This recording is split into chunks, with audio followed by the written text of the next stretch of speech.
Well, welcome to Let Freedom Ring. Just want to, we've been doing a lot of these episodes. Last three we've done recording the top 100 movies of Let Freedom Ring. We have done on recording. We are going to now do this. We're going to go live for the final 25. So hopefully people can tune into this.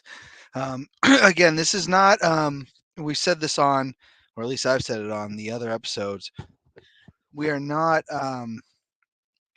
We're not saying these are the best movies of all time or this is how I would rank the best movies. This is my personal top 100 movies of all time. This was inspired by Mike Daggs of Daggs Reviews. So I got to give him another shout out. Unbelievable guy. You got to check out his page. He probably does a lot better than I do actually explaining to why these movies are his favorite. But going to do the best that I can for the top 25. So I hope you enjoy this. And if you don't, that's fine too. Not a problem. But, oh, we got a comment already. Stop saying. Appreciate that, Justin, for sure. But here we go. We're going to go into number 25 here, which is Animal House, which is one of my all-time favorite comedy movies. This is something, again, these are my favorite movies of all time. Um, Something I really bonded with my father over, John Belushi, one of the most funny people ever. But this whole movie as a whole is definitely has to have a place in my top 25. I love Animal House. I love the ending. A lot of times in softball, when we're behind, I bring up. Did we give up when the Germans bombed Pearl Harbor? Obviously, that's not what happened, but that's the comedy of it. So this comes in at 25. Um, Obviously, one of my favorite movies of all time. Um, yeah, Justin, I am saying a lot, I guess. Not used to doing these things solo, so it's a little bit different here. Um, Coming in at 24 is The Lion King. I think anybody that grew up when I was in 94, obviously, this came out. This was just one of the best cartoon movies I've ever seen. I think it's one of the only cartoon movies in the top 25 for me. Lion King was just unbelievable. The story was great. If you didn't get that gut feeling when Mustafa passed away or was killed, it just was something that yeah, it was unreal and one of my favorite movies of all time. Uh, so coming in at see now Justin Mark just has me really self conscious about saying a lot, but not used to doing shows by myself, so it is what it is.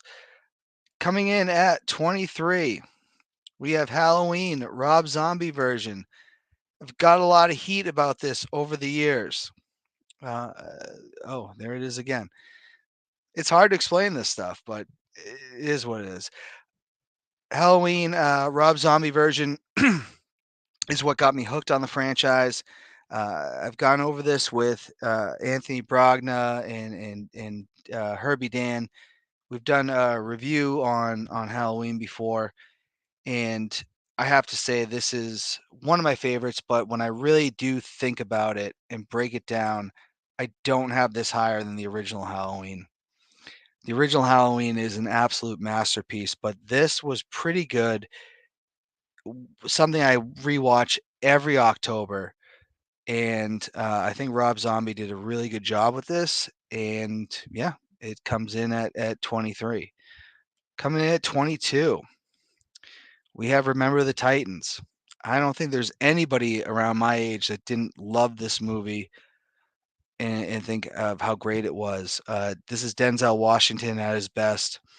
The whole cast is really fantastic. The whole story of this is really good. Um, Remember the Titans is just a great film. I know they exaggerated the story a little bit compared to what actually happened, but this is just unbelievable from top to bottom, and yeah, deserves its place in my top 25. It's something I can rewatch anytime. If it's on, I'm watching this. So coming in at 21, we have hold on here. Return of the Jedi. And if you've watched the previous episodes, again, they weren't live streamed. We're doing a live stream one tonight. Return of the Jedi, coming in at 21. Love the Star Wars franchise. Always have. This came out in 1983. This is before I was even born, really. Um, and it was a great way to wrap up the Star Wars franchise. I don't really love what happened after the fact. We did have the prequels, and Revenge of the Sith was on this list, but this is by far one of my favorite movies of all time. Love the ending, the Pit of Tarkoon, obviously, if you remember that scene, but it really is, you know, Luke finally getting back together with his father. But there's just so much to this movie, and it has to be on the list. And it's one of my favorites of all time. And it's something, a lot of these movies on here, it depends on if I can rewatch it over and over, it definitely deserves a spot in this list. So, um, but we will keep going here.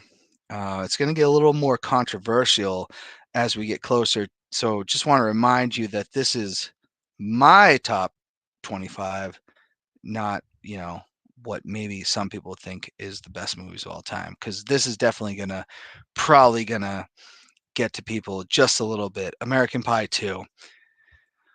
Really love this movie. I like this better than the original, and it just really gives me this vibes of being back into that time in my life when I was young. Obviously not young anymore, but just everything that goes on to it. I thought this was better than the first one. It made me even like the characters even more. This whole thing about staying at a beach house for the summer, it's just fantastic, and it's just a great movie. The soundtrack was amazing too, and yeah, this makes my top 20. Again, I'm not saying this is one of the greatest movies of all time or anything like that. Um, Johnny Burke, I appreciate your shout out. At least you're not giving me shit like Justin was. Because I am going to say a lot when I do episodes by myself. It's a little bit harder, but try my best here, and I wanted to give you guys this list here. So next, coming in at 19, we have Empire Strikes Back, another Star Wars movie. There's a lot of Star Wars movies that are on this list. This is going to actually do it out for the Star Wars movies, as big a fan as I am. But Empire Strikes Back, to me, was my favorite of the whole Star Wars franchise. They say in Clerks, which also made the list, it tells you everything, that life can be very difficult here. But I thought this was the best. Luke finding out that Vader was his father. Um, this just is the first Star Wars movie I really do like, but this is what really got me hooked on the franchise and why I really love it. And you get your first dealings with uh, the Emperor here. So Empire Strikes Back comes in at 19. So Phil Harris giving a shout out, huzzah, Phil! I appreciate that. I know you were doing a show earlier too. Big fan of Phil Harris and the Jacks Rangers show. So support them, support the Free Jacks, and we will go on to the next one, which is number 18, which is Casablanca, which a lot of people say is one of the greatest films of all time. There's no denying that. I think it just hit its 80 something birthday, but I'm a big Humphrey Bogart guy. I didn't have a ton of his movies on this list. This is probably the only one that made it, but I own quite a few Humphrey Bogart movies. Um, but there is nothing that actually tops how great he was. He passed away fairly young. I think he was only in his like 50s at the time. But this movie, if you haven't seen it, you got to. You have to watch this. It's just it's what cinema was originally supposed to be. And when you ever hear the saying, "We'll always have Paris," this is what it's from. I think some people say that saying and they don't actually understand what that's coming from. It's from this movie. So I would say anything Humphrey Bogart is really good, but this is probably his best work. This is top to bottom, just a masterpiece, and I highly recommend it if you ever have the time to watch it. And if you are into that, I know a lot of people these days, they don't want to watch a black and white film, which is fine, but this is one of the best. Coming in at 17, I have The Departed. As someone from the Boston area, as you could say, from southern New Hampshire, this is Martin Scorsese. I believe, if I'm not mistaken, he finally wins the Academy Award for Best Picture. And this really was. Mark Wahlberg was amazing. Leonardo DiCaprio was amazing. Matt Damon was amazing with I think Matt Damon was the only one with a legit Boston accent in the whole movie. But The Departed is just such a good movie and so many plot twists in it. And Departed, yeah, I know. It's Phil is not an original New England guy, but he's fitting right in with us. So I love that. Um, but yes, this is just a great film. Martin Scorsese is not done on this list at all. Um, I love The Departed. I could rewatch that anytime and just enjoy it. So we will go to the next one, which is number 16. And if you like baseball and you're into baseball movies like I am, if Major League is not on your list, check yourself at the door. In fact, throw yourself outside the door. You don't belong loving baseball, because this is one not only great baseball movie, great comedy movie. Tom Berenger is unbelievable in this. Charlie Sheen is at the top of his game, and I miss the Cleveland Indians. I'll admit that. I know we have a new name, and we're trying to be as appropriate as we can, but this was just such a great baseball movie with some comedy. There's like the serious baseball stuff in it, but there's also the comedy parts of it. In my opinion, and I know I don't follow the game like I used to, but in my personal opinion, baseball is the greatest game we've ever seen. And this is a movie that really hits home for that. And I love Major League and can't get enough of it. Now coming in at 15. And again, I don't do a lot of solo episodes, so I know Justin was criticizing me, saying I'm too much, and if I do, I do. I could care less. Or maybe I don't care less. I responded to it. I could have ignored it, so maybe it did get to me. But all right, we have Rivalry Sportswear. It always kills me when I see a vintage Rollins Indians jersey custom into Vaughn 99. Could have been Manny rookie. I love that. I believe that's Mac Wilson, and I love that comment. I actually bought up a bunch of Cleveland Indian hats when they said they were getting rid of the name because of how much of a fan. I love that. I guess that logo was inappropriate. Um, but I do love it, and it takes me back. Number 15 here we have Rocky, the original, and we've already had Rocky into this list here. We had Rocky 4, but this movie, man, man, if you don't like this, I'm not sure what to say here. The original Rocky, he didn't want to be just a bum from the neighborhood, and everything about this is just crazy. The Italian Stallion versus Apollo Apollo Creed. It sounds like a damn monster movie. When I first got into this, I actually saw some of the other Rocky movies first, and I always just thought Rocky was the number one guy. And I have to admit, I saw this one later because I think I saw Rocky 4 before I actually saw the original Rocky, and never knew that he was the true underdog. This is just one of those just great movies, this great sports movies. Yeah, definitely, hell yeah, Mac. I totally agree. Um, this movie does not get enough love, and in the franchise that it made.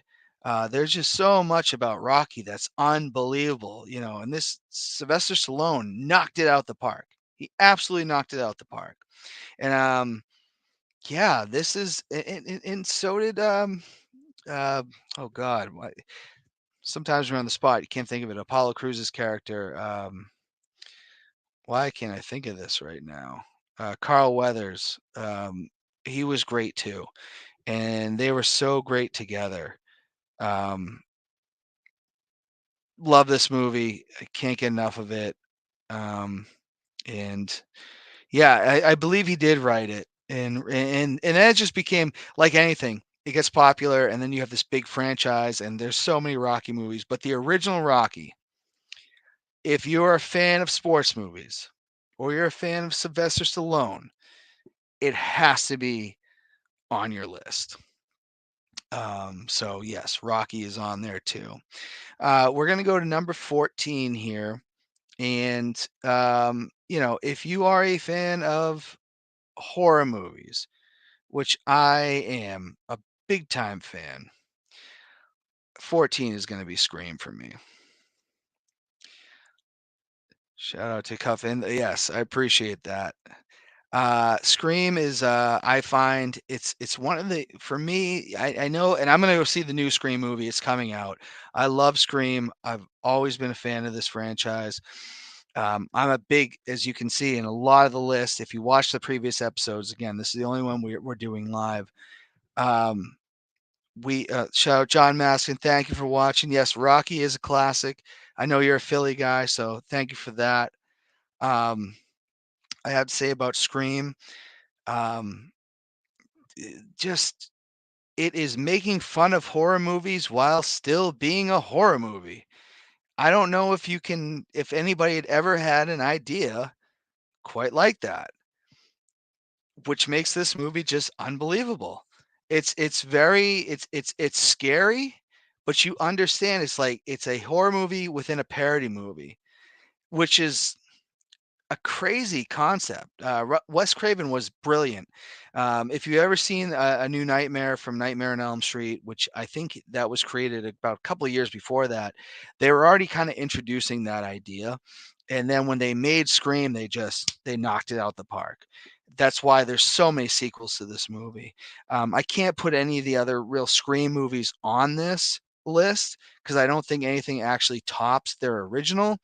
But holy crap, that was just one of the best movies, horror movies within a parody movie within a horror movie that is pretty scary. The only thing I would disagree with is Drew Barrymore deserved more time in the film than she got. Next, coming in at 13, no brainer here. Field of Dreams, and you're gonna see there's we're not done with baseball movies quite on this list, but Kevin Costner, Field of Dreams. I mean, if you like baseball, um, Kendall, my man, shout out to you, my friend. We'll be talking on the Royal Rumble show this weekend. Um, but Field of Dreams here, unbelievable movie. Again, I think like, and I think when you put a list of your favorite movies, you think of what it means to you. And, for me, watching this movie, he's building up, and we don't want to give too much spoilers if you've never seen it, but I would assume most people watching this right now have seen this movie. He's building all this for his father. And if you've ever had, and I know not everybody gets to grow up and get to know their dad and everything like that, but for Field of Dreams, if you ever got to play catch with your father and know that experience, it's something pretty special. And the character that is played by Kevin Costner, his father passed away, or they did not have a great relationship, and you have that moment when he says, "How about we have a catch, Dad?" or "How about a catch?" And if you don't get choked up watching that, then I don't know, maybe you get ice in your veins. Anthony Amato always says how much that really gets him. Um, yes, yes, Mag, I love that. Yes, masking 100%. Yeah, it's one of those things. Like if you appreciate the game of baseball, and you know you are gonna love this movie, but you understand, I think after watching this, why we enjoy sports, but not just sports, but specifically to us that love baseball. You understand why when you watch this movie. It really gets to you, and it's like I said, I know Anthony D'Amato, he cries every time he sees it. If he's watching this right now, Anthony, comment, I agree. I do the same thing. It's a tearjerker. Um, Coming in at 14, we have Back to the Future, and we had earlier on the list, we had Back to the Future 2. Um, I'm not as big a fan of Back to the Future 3, but this is just, man, the rewatchability on this is unbelievable. Michael J. Fox in his prime, Christopher Lloyd, they are so good together. The guy who played Biff, and I can't think of his name right off the top of my head, um, but the whole story is just really good. The soundtrack is good. Huey Lewis and the News. You really can't go wrong with that. Um, Hell yeah, Mac. Yeah, Back to the Future is yeah. I totally agree. This is, yeah. It's not in my top five, but it is. I mean, it's hard to not enjoy this movie. Which there's crazy stuff. There's a show on Netflix if you haven't seen it, where the show breaks down famous movies, and I learned so much about Back to the Future. Was they couldn't get uh, uh, uh, Michael J. Fox originally. He had a deal with Family Ties, and they couldn't exactly get him, and they tried another actor, and they said this guy just doesn't fit the role that we have. Which I actually believe that. I don't think anybody could do this role other than Michael J. Fox. So they had to get rid of this guy and figure out how they're going to get Michael J. Fox into the movie, which was great because it wouldn't have worked. I forget who it was. The guy was in Pulp Fiction. I can't think of his name. But the biggest thing I took away from that is if you know Jan from The Office, and if you're like me, you only know Jan, the actress that played Jan in The Office, you only know her from there. She actually was going to be the love interest. But when they redid it with Michael J. Fox, she was too tall and they fired her. So, in a way, that kind of cost. She could have been a lot bigger. I know the actress that was the love interest in the movie didn't have the biggest career, but you know, if you know, but she got to be in The Office. Jan got to be in The Office and delivered. Um, this is a movie that I don't know if everybody watching may know what I'm referring to. Yes, movies that made us, Mac. That's 100% correct. I highly, if you have the chance to watch this, it is very well worth your time. Especially, I mean, you can skip. You don't have to watch the movies you weren't into. But yes, Mac, 100% great show. Number 11 coming at me is High Fidelity. There might be people out there. I believe this came out in 2000. And this is a movie that has a lot of rewatchability for me. Um, if you've ever watched Let Freedom Ring, or if you've ever given any time to my show, which you don't have to, obviously, but if you have, I do a top 5 segment, and I got that top 5 idea from this movie, top 5 records of all time, which is something that is in this movie. It's really John Cusack owns a record store, and yes, this is when record stores were a thing, and he also has yes, thank you, Matt. I love this movie. I absolutely like this is again, this is why it's so high up on my rankings. Can't get enough of it. Uh, John Cusack owns a record store, but it's not really about the record store. Jack Black's in this movie. And this is where you get introduced to Jack Black, which is he's so funny in it, and he obviously goes on to have this tremendous career. But the thing about John Cusack in this movie is he talks about all his previous relationships. And I think a lot of us have that in our lives where we look back at relationships that we've had. I mean, I'm 38 at this point. I've had a lot of different relationships in my life. I've felt, I don't know how old Cusack is in this movie, but I look back and all of them had something special to them. Some weren't that great. Some were okay. Some were amazing. But he looks back at all these and he talks about his top fives, right? It's just, I don't know. I think what's special about this movie and why I rewatch it is because I think when you watch a movie, sometimes when it's in your top, and again, we've had movies like Scream, we've had movies like Star Wars in here, so I don't want to lose translation on that. But something like this, when it is relatable to you, I feel like you even enjoy it more, and that's why you have to rewatch. So that's why High Fidelity is very high on my list because I can watch it and I can relate to it. Obviously, not exactly 100%, but can do that. So that's number 11. Number 10, and now we're getting to the final 10 here, which is pretty crazy. But number 10, and I may get a little flack here, not for it being Casino, but I am a big fan of gangster movies, and we've talked about this on the show before. The Godfathers are not in my. I don't think they're even breaking the top 20. Um, Not that I don't love The Godfathers, but they're just, I don't know. It was a different time. Sometimes there's just movies that relate to you more when they are in your time. This came out in 1995, and Casino is just, Sharon Stone is, man, her character, she's a manic character. I mean, she really is. She kills it. Pesci kills it. De Niro kills it.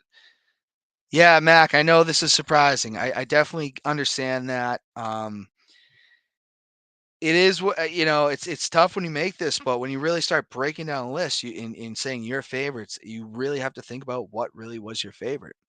And Casino was the Nicky Santoro character, the fighting between De Niro and Pesci in this, and just the growth of this movie.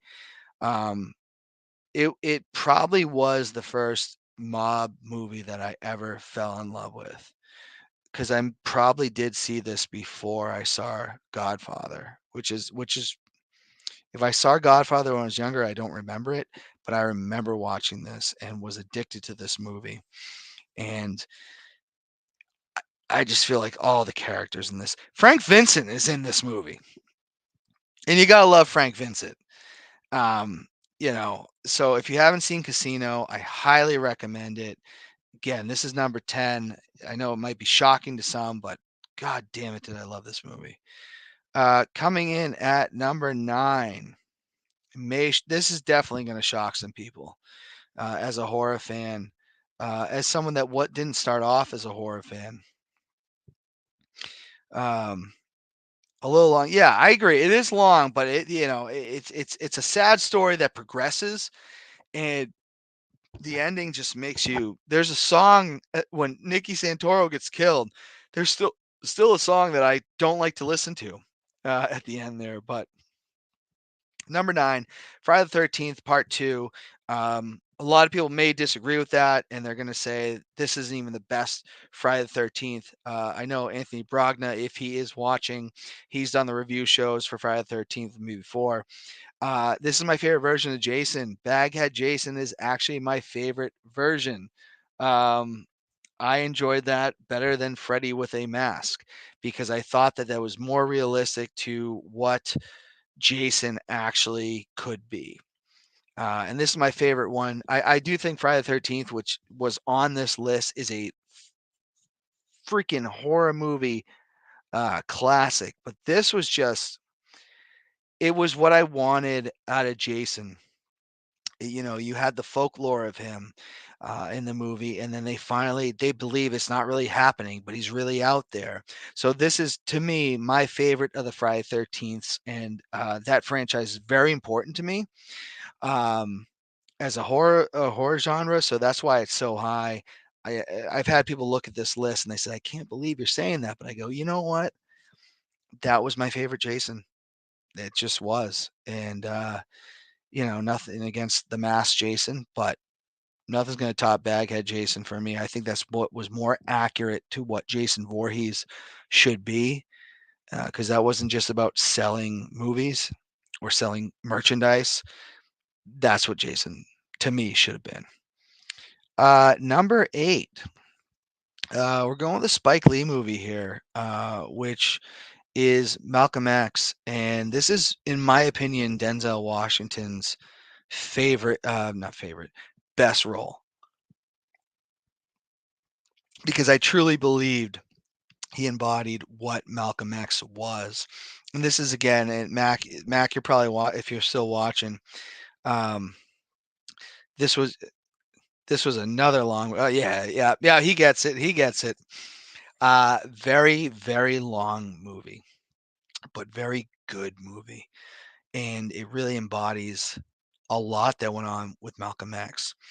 And if you follow anything about Malcolm X, which I would say, and I know I get flack for this from some people, but I don't look at um, sports figures or celebrities as heroes of mine. But I do look at a hero of mine is Malcolm X, because he was, for everything that he was, radical. He was always willing to change and grow and be, what who he thought he had to be. He was always changing. And this movie displays this. As a Christian man, I respect all other religions, but you get to see his Muslim faith and his trip to Mecca, and all these things that he does in this movie. You see this progression of a person actually put into film that actually really happened. And Spike Lee just killed it. Yeah, Malcolm X is one of my favorite movies of all time, and not just because Malcolm X is one of my favorite historical figures, but this movie's done really well, and I would say this is one of the best works of Spike Lee. Now coming in at number 7, uh, we have The Dark Knight. Um, when I heard there was gonna be another Batman franchise, I didn't quite know what to think about it. Um, I just knew that, we're gonna get another one, and you really didn't know what Christopher Nolan was gonna do. Oh, he was Denzel. Is one of the greatest actors of all time. One of my favorites, without question, and that was, in my opinion, his best role. Dark Knight, though, this is just like, what I loved about this film is that I I remember it was coming out. The first one came out, which was, I think, Dark Knight, the Batman Begins. I'm sorry. And I remember not thinking much about it. Went saw it. This movie came out, or they decided that Heath Ledger was going to play Joker. And me being the college kid that I was at the time, I said, that sounds stupid. I literally thought it sounded stupid. I was like, Heath Ledger is not going to be able to pull off that role. And holy shit, was I wrong. He was the best Joker of all time. And I'm not going to, if anybody wants to comment and debate that, I feel free to do it. I'm cool with that. Nothing topped Heath. And every time that he wasn't on screen, you wanted him back on screen. Um, I thought everything that he did in that movie made the movie. And because it was such a great role and he was so good, is why this is one of my favorite movies. And there's other great stuff about it. It's the battle between good and evil, but I think Heath Ledger just made this movie just so good. And I can rewatch it over and over. If it's on TV, I want to watch it. Um, so that's why it's on there. I can't get enough of this movie.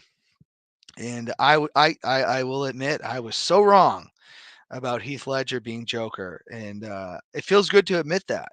Um, and he absolutely killed the role. And yeah, Dark Knight was absolutely excellent. And I wish Heath Ledger was still here. I wish he was there to accept his role award. I think for supporting actor, because he was so good. And a lot of people say it cost him his life, which is like so crazy to think about. He's only 28 years old. I have 10 years on how old he was when he passed away, and a lot they say had to do with this role and some of the medications he was taking. But he was that's it's hard to top that. Coming at number 6, this is a movie that wasn't exactly in theaters, but it was an HBO movie, but one of my favorites of all time. And I I could watch this movie for the rest of my life and never get sick of it. It's A Bronx Tale. Um, so much stuff that happened in this that I still live by. Well, maybe not so much anymore. I remember as a teenager, when I would take a girl out on a date, you do the lock test, right? See if they unlock your door. If they don't, maybe it's not someone you really want to be seeing. But Sonny was a great character. Everything De Niro did, and I know the actor that played the son went on to do some things that he did The Sopranos, but he went on to do some things. Went to jail for a little bit, but he did come back and did get out of that. Um, yes, thank you, Chris. I'm glad we can agree on something. Another great choice. Yeah, A Bronx Tale is, yes, thank you, Chris, for saying that. That's one of the things said in this movie. Saddest thing in the world is wasted talent. And everybody only gets through. Yes, Chris, thank you. You're helping me actually say why I love this movie so much. There's so many great things that, like, maybe they're not the truest lessons of all time. Yes, Bronx. Yes, it should live rent free in your head. It lives free in mine because I can watch it anytime.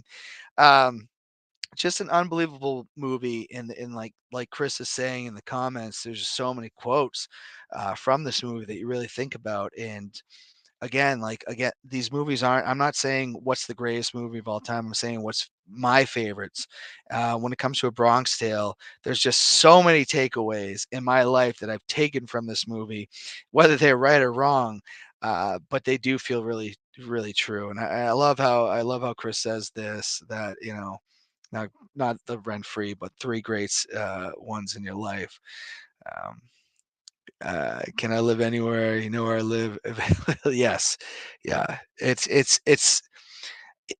I I think this movie really resonates with our generation, 100%. And I hope that if there's anybody maybe a little bit younger that has not seen this movie, I'd love to just really recommend it, because there's just a lot of takeaways. In the bar scene, when the bikers show up, what you find out is gangsters are gangsters and bikers are bikers, and the gangsters will always win.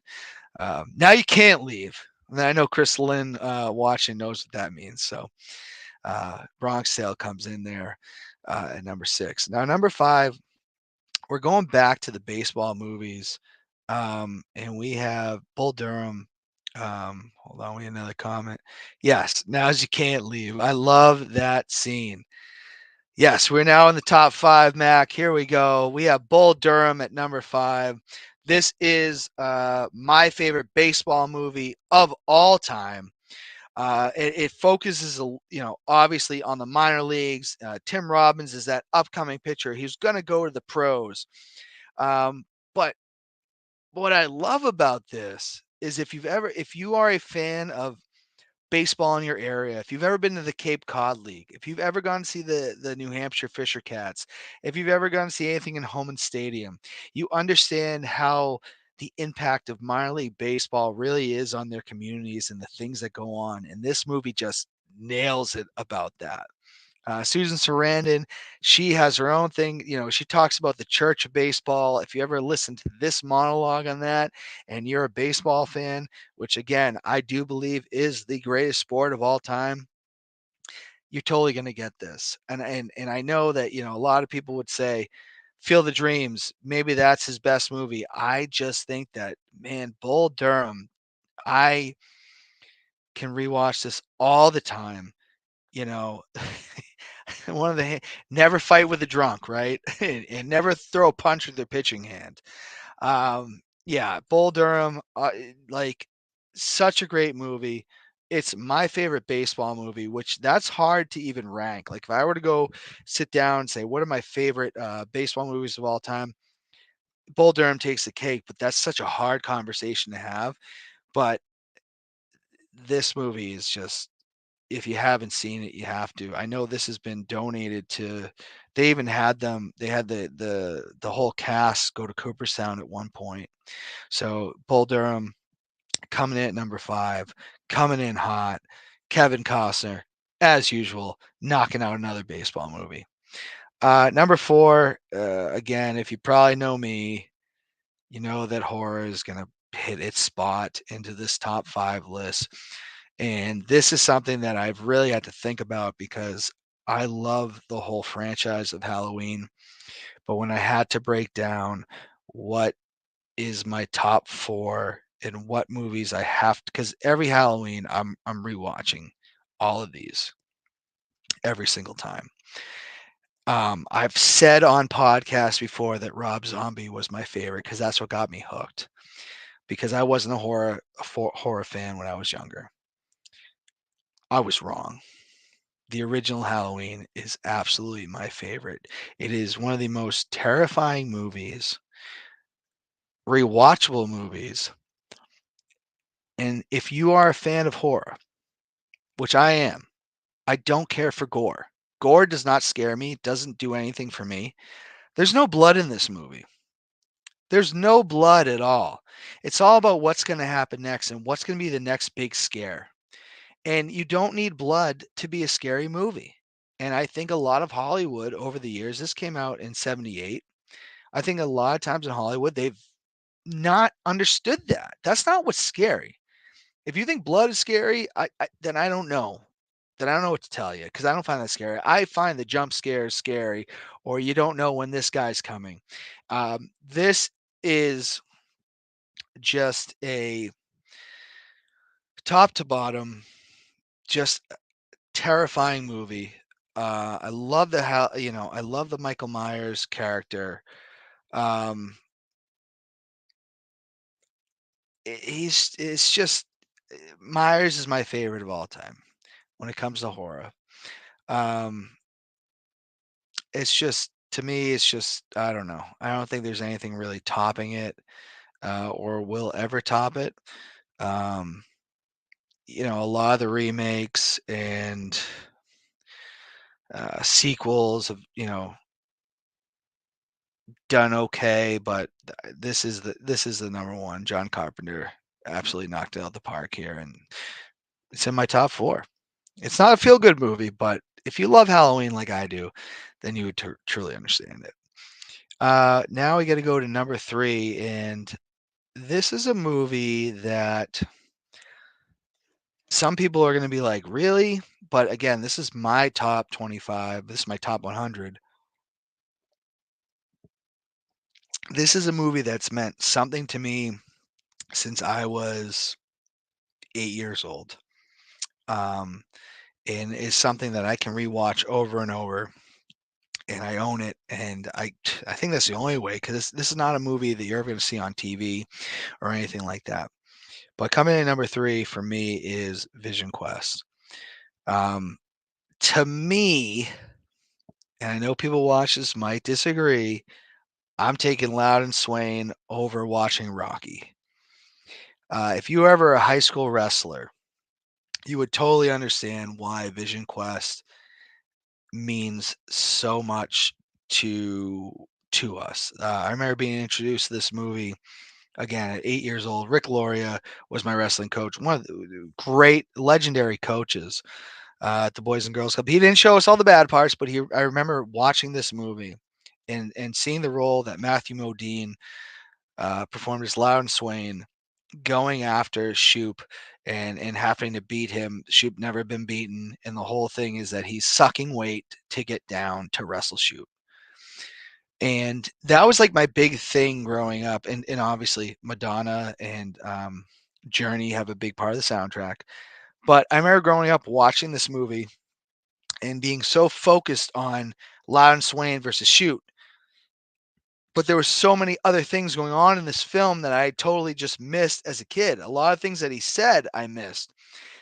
Talking about you got to, one day we're all. He's basically one day we're all going to die, and you got to love those people that just go for it no matter what. And this whole thing about being on a vision quest, I didn't get that as a kid. As I've watched it more as an adult, I was like, man, the brilliance of this film. And if you go back and watch reviews, Siskel and Ebert gave this like huge reviews, and they're like, this movie is just great. It doesn't get the popularity outside, I think, of the wrestling, not pro wrestling. Okay. Amateur wrestling, wrestlers like I was. Outside of that community, I don't think this film gets the respect that it truly deserves. Yeah, shout out, yes. I don't think this film gets the respect it deserves, but if you watch it, if you get the quotes, you just think about life, you realize how great this film is. A lot of the acting, again, I post this. Pele passed away not too long ago. There's a whole saying about why it's so important to go see this match against Loudon and Shoot, and about how much sports actually mean to us. That's why I think Vision Quest, for me, it's number three. And again, this is my personal favorites. Obviously, people would disagree, but holy crap. The things said in this movie, what goes on in this movie, to me, I love Rocky. I love Rocky. I wasn't a boxer, I was a wrestler, right? But even if I wasn't, if you watch this movie and you really listen to what's going on, I guarantee it's going to probably be in your top two. But let's go to number two, which this is where it gets big here. And we may have some disagreements here. It's not easy figuring this out. But again, it's my personal favorites. It's nobody else's. Number two, if you're ready, let me know you're ready. I'll take that as a ready. This is a no-brainer for me, and we're gonna go with Goodfellas. Freaking love this movie. And if it's on at any time, I'm rewatching this.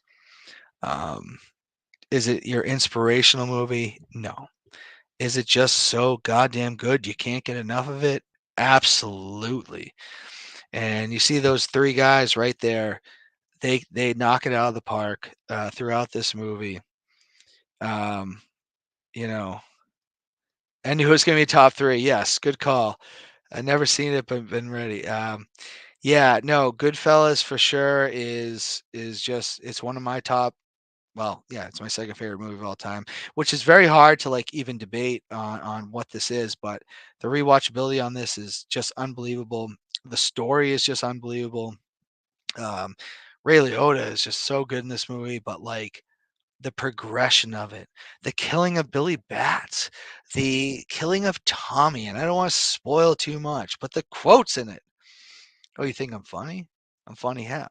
And you're laughing at, you're having these moments, uh, where you're laughing at these guys that are not good guys. Even when they kill Billy Bats and they're at the mother's house, he's like, how about a wing? Joe Pesci's like this evil character, but you're like, he's so goddamn entertaining. Um, Robert De Niro is Jimmy. He's like there's just so much good stuff about this, and I have found as a huge Sopranos fan that a lot of the Sopranos people that eventually got in the show more than I thought were in this movie. So Goodfellas comes in at number two. I could rewatch this over and over. Martin Scorsese is obviously Jesus. He's got 3 movies in my top 25, which tells you how great he is. Now, I'm probably going to get heat for this. I didn't see The Irishman, and I'm not planning on seeing it. I've heard it's very long, but I will go off of this guy is a goat just from the 3 movies that I had in my top 25. I don't think he needs to do anything else to be in there. With The Departed, Casino, and Goodfellas at number 2. Um, but here we go. Number 1 movie of all time. Yeah, you have to watch it. If you got to watch Goodfellas. I couldn't.